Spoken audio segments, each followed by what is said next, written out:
एक बार की बात है, राजा अकबर अपने दरबार में बैठकर कुछ विचार कर रहे थे। तभी अचानक उन्हें ख्याल आया कि उनकी दाढ़ी और बाल काफ़ी बढ़ गए हैं। इस ख्याल के आते ही उन्होंने अपने एक दरबारी को बुलाकर नाई को फौरन हाजिर होने का संदेश भिजवाया।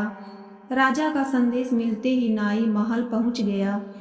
महल पहुंचकर नाई राजा की हजामत बना ही रहा था कि कहीं से एक कौवा वहां आकर बैठ जाता है और कांव कांव करने लगता है। राजा अकबर नाई से पूछते हैं, यह कौवा कांव कांव क्यों कर रहा है? इस पर नाई जवाब देता है, यह आपके पूर्वजों का हाल चाल बताने आया है। नाई के इतना कहते ही राजा अकबर आश्चर्य से पूछते हैं, तो बताओ फिर यह कौवा मेरे पूर्वजों के बारे में आखिर क्या बता रहा है? राजा के इस सवाल पर नाई कहता है, यह कौवा कह रहा है कि आपके पूर्वज स्वर्ग में मुसीबत में हैं और काफ़ी परेशान हैं। उनका हाल चाल लेने के लिए आपको अपने किसी करीबी को स्वर्ग भेजना चाहिए। नाई की यह बात सुनकर राजा अकबर और भी हैरान हो जाते हैं। राजा अकबर आश्चर्य से नाई से पूछते हैं, आखिर किसी इंसान को जिंदा स्वर्ग में कैसे भेजा जा सकता है? राजा के इस सवाल पर नाई जवाब देता है, महाराज, मेरी नज़र में एक पुरोहित है जो इस काम को अंजाम दे सकता है। बस आप इस काम के लिए अपने किसी करीबी को स्वर्ग जाने के लिए राजी कर लीजिए। नाई के इस आश्वासन पर राजा अकबर तैयार हो जाते हैं और दरबार में अपने सभी करीबी दरबारियों को बुलाते हैं। राजा के आदेश पर सभी करीबी दरबारी राजा अकबर के सामने हाजिर हो जाते हैं। सभी दरबारी राजा से अचानक बुलाने की वजह पूछते हैं। इस पर राजा उन्हें नाई के साथ हुई सारी बात सुनाते हैं। राजा की बात सुनकर सभी दरबारी एक मत में बीरबल का नाम आगे रखते हैं।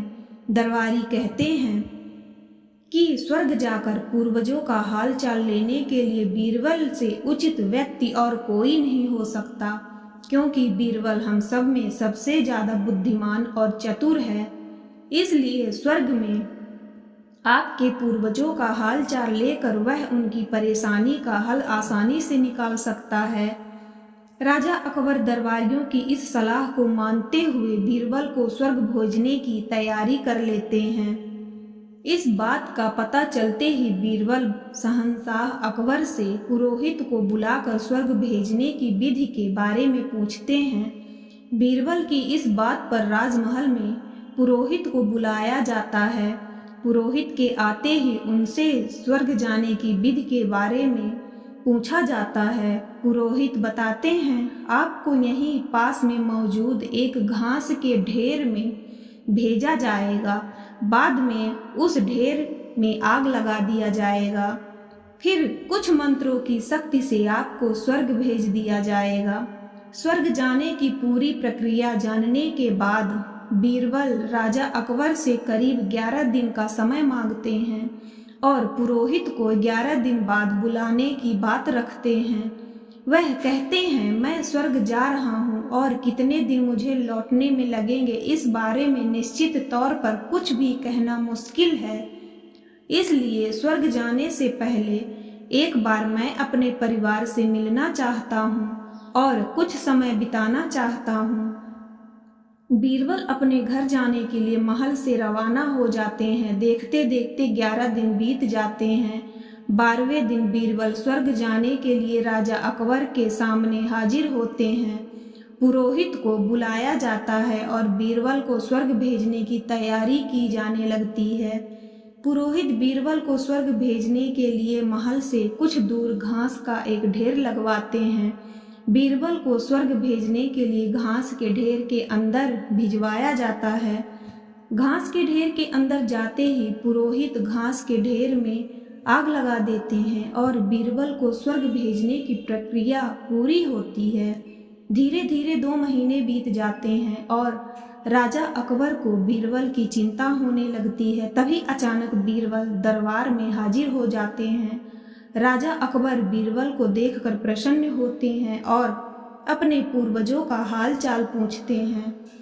तब बीरबल बताते हैं, आपके पूर्वज काफ़ी खुश हैं और मज़े में हैं।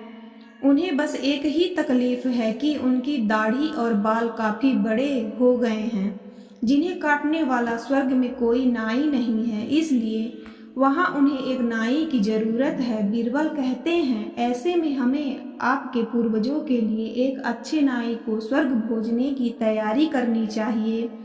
बीरबल की इस बात पर राजा नाई को स्वर्ग जाने का आदेश देते हैं। राजा का आदेश सुनकर नाई घबरा जाता है और राजा के पैरों में गिरकर माफ़ी मांगने लगता है। नाई राजा से कहता है कि यह सब कुछ उसने वजीर अब्दुल्लाह के कहने पर किया था। यह सब उन्हीं की साजिश थी ताकि वह बीरबल को अपने रास्ते से हटा सके। अब राजा अकबर के सामने सारी सच्चाई आ चुकी थी। ये सब जानने के बाद राजा अकबर ने वजीर अब्दुल्लाह और उनके साथियों को दंड देने का आदेश दिया। अंत में राजा अकबर बीरबल से पूछते हैं, तुम्हें इस सच्चाई का पता कैसे चला और तुम घास के ढेर में आग लगने के बाद कैसे बच गए? तब बीरबल जवाब देते हैं, आग के ढेर में जाने की बात सुनकर मुझे इस साजिश का अंदाजा हो गया था। इसी वजह से मैंने 11 दिन का समय मांगा था। उन 11 दिनों में मैंने उस घास के ढेर वाले स्थान के नीचे से अपने घर तक का एक सुरंग बनवा दी थी। उस सुरंग के जरिए ही मैं वहां से बचकर निकल पाया। बीरबल की पूरी बात सुनकर राजा बहुत प्रसन्न हुए और बोले, वाह बीरबल वाह, यह काम केवल तुम ही कर सकते थे। कहानी से सीख। बीरबल की स्वर्ग की यात्रा कहानी से सीख मिलती है कि सूझबूझ से बड़ी परेशानी का हल आसानी से निकाला जा सकता है।